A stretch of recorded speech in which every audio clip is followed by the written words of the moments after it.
So ayan nga mga ka-idol, medyo napapahinga na tayo kasi ang uti natin is hanggang alas 6 lang mga ka-idol. Ayan po na napaikutan na po ng bakal at napurmahan na rin yan mga ka-idol ng pang-shading niya mga ka-idol. Ayan po, nagpapahinga na kami ng konti kasi mag-alas 6 na din. Ayan po.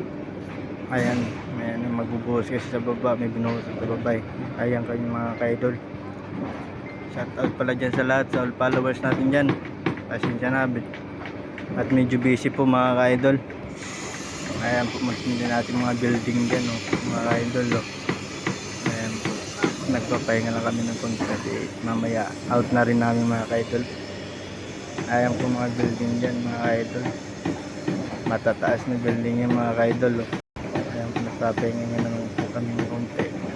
Ayan po mga ka-idol, bye bye po, salamat, thank you for watching mga ka-idol.